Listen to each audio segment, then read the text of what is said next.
The Islamic Republic of Iran. It's that country that makes those independent movies you claim to enjoy but have never actually watched. This country is also well known in a rather different regard as being one of the United States' main enemies, as well as being something of an antagonist in Europe and in the democratic world in general. Iran is an Islamic theocracy where the head of state is not even a politician but a religious leader, the Ayatollah Khamenei.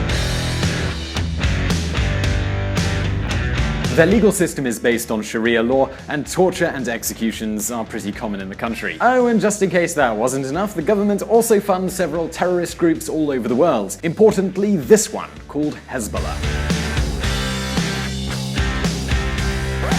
But hold on just a second, because, the same is true of Saudi Arabia. Nonetheless, the Saudis are a major ally of the United States and have important commercial relationships with the rest of the world. So why is Iran seen as bad while Saudi Arabia is seen as good by some Western governments? Many would believe that the answer is a pretty simple one, and that would be oil. But the truth is that Iran has the fourth biggest oil reserves in the world. Further, their crude oil is similar to that in Saudi Arabia. However, just 1 year ago they had a ban, meaning that they couldn't sell it to most of the world's countries. Yep, you heard that right. For years, both America and Europe didn't want to buy anything that came from this country. So now you might be wondering, why is Iran such a threat to international security while other countries as radical as them are being better treated? Today, we're going to answer that question, but first, let's take a look at the history.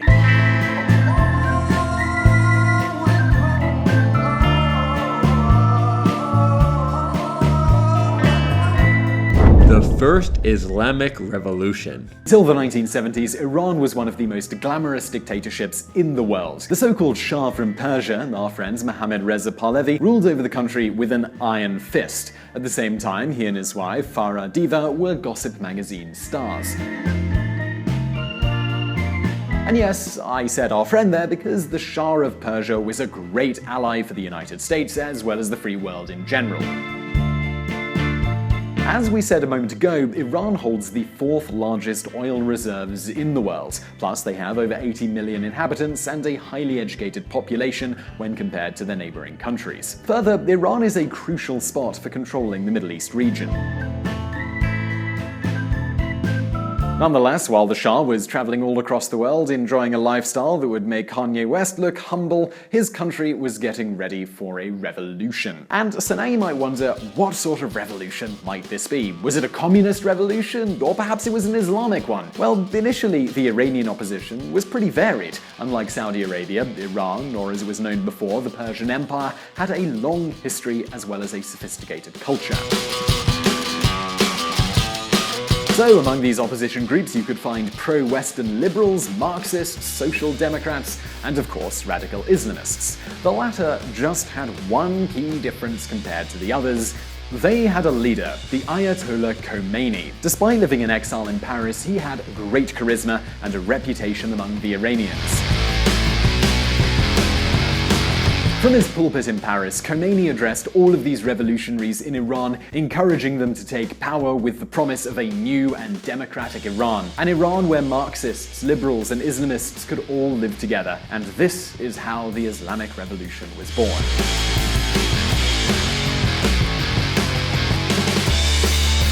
In November of 1979, revolutionary forces took over the government palace and the US Embassy in Tehran. This is actually the basis of the movie Argo starring Ben Affleck. In this movie, you can see the story of the American workers at the embassy being taken hostage by the Iranians. Right afterwards, the Ayatollah Khomeini would come back to his country, supported by all of his believers. And this is what he said during his first speech. There is no need for an Islamic democracy.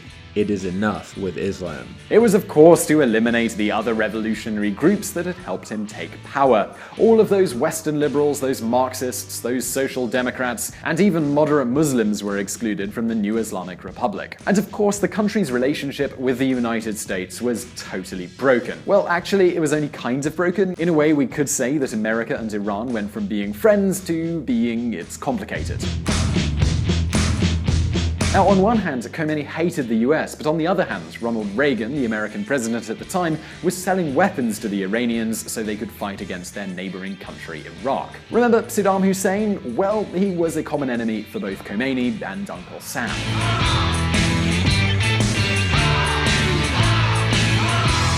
In 1997, the Iranians chose a new president, Mohammad Khatami, who tried to restore friendly relationships with the US. But at the same time, the supreme leader, who was not Khomeini anymore, but this other one you see on the screen, the Ayatollah Khamenei, who had an evergreen obsession with Israel. So he was funding a terrorist organization called Hizbollah.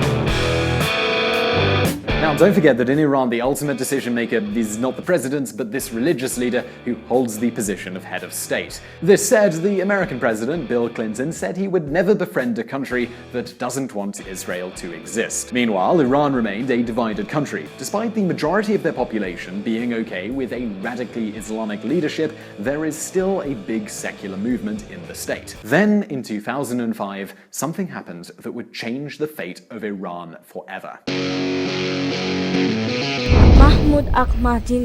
Despite what it looks like, between the end of the 1990s and the start of the new millennium, Iran had flirted with moderation and even secularism. They even passed a divorce law that included separation of goods between husband and wife. Not only that, but by the year 2006, 50% of the country's students were female. Of course, Iran was still systemically violating human rights. Women were forced to have their heads covered and religious minorities were forbidden. But don't forget, we are talking about an Islamic republic. In neighboring Saudi Arabia, women aren't even allowed to drive. But as you can imagine, this little corner of freedom had not so many fans on the radical Islamic side of the spectrum. So the Ayatollah Khamenei used all his power to radicalize the public opinion against the president Khatami. And this is how, in 2005, this other guy with an impossible to pronounce name won the elections. Mahmoud Ahmadinejad. This is how a radical counter-reform process started in Iran. Tortures and detentions increased significantly after this year. Police chased down women who wouldn't wear the hijab properly, and the whole world was shocked by quotes like this one. In Iran, we don't have homosexuals like in your country. However, the ultimate concern for Washington was the Iranian attempt to build their own nuclear bomb. You see, it's pretty scary to imagine the possibilities when a government that publicly declares their intention to erase Israel from the map and whose president denies the Holocaust has a nuke. Further, Iran hates Saudi Arabia, another relationship that would be complicated by Iran having the bomb. We're actually going to talk more about the Iran-Saudi Arabia relationship in an upcoming video, so be sure to subscribe to this channel now if you don't want to miss that. And this is the moment when America and Iran changed their relationship status once again. This time it went from it's complicated to enemies. Security Council imposes sanctions on Iran for failure to halt uranium enrichment. The Islamic Republic became a real danger to international stability. These sanctions were no small thing either. Remember how Iran has the 4th largest crude oil reserves in the world? Well, the economy of Iran, unsurprisingly, does rely on these exports. So imagine what would happen when the wealthiest countries in the world just stop buying it. Since January, Iranian government figures show the prices of bread, milk, and meat have risen around 20%, while the price of chicken has jumped about 80%.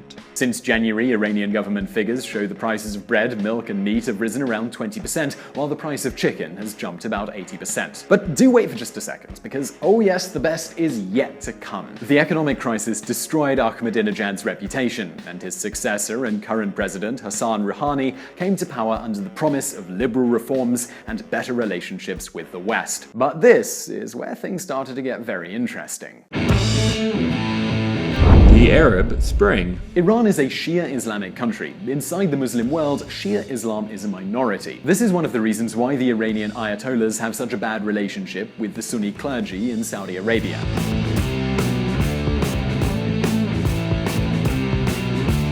And this is the reason why Iran is willing to do whatever they can to fight Daesh, also known as Islamic State. Daesh is a Sunni Muslim terrorist organization. Add to this the fact that once America removed its troops from Iraq, the Ayatollahs funded the new government in Baghdad, and we can explain the following. Syria's President Bashar al-Assad says the liberation of Aleppo from terrorists is not only a victory for Damascus, but also for those who participated in the fight against terror, especially Iran and Russia. The Iranian army is fighting Islamic State both in Syria and in Iraq, and this is both a help as well as a threat to the United States. No one wants to fight one radical group just for it to be replaced with a more radical one. And yes, this explains why Obama had an interest in building ties with Iran. In fact, it was a pretty smart move for him, because he hit 2 targets with 1 shot. Now, on the one hand, Obama was sending a signal to Saudi Arabia, who was not willing to help him fight Daesh. On that hand, he is saying whoever defeats the bad guys will have a good relationship with the US. Moreover, he would finally seal an agreement with Iran in order to stop their nuclear program, and this is how they closed the famously controversial Iranian nuclear deal. Under the nuclear deal that we, our allies and partners, reached with Iran last year, Iran will not get its hands on a nuclear bomb. The region, the United States, and the world will be more secure. Nonetheless, Obama's successor, Donald Trump, wants to stop this diplomatic process. Even though the courts have vetoed his infamous Islam ban, the fact that he included Iran on the list of countries that cannot get into America is a clear signal. He is slamming the door on Iran. More importantly, he is showing some love for Saudi Arabia. But this is something we've covered in another video, and if you want to understand why Donald Trump is such a good friend of the Saudis, click on this video. And now here is the big question. Can America restore their relationship with Iran? Is it worth it in order to encourage Iran to be more moderate and less radical? You can leave your answer to this question in the comments below. We'd love to know about it. And don't forget that we publish brand new videos every Monday and Thursday, so please don't forget to subscribe so you don't miss any of those videos. And if you like this video, do give it a thumbs up. And as always, I'll see you next time.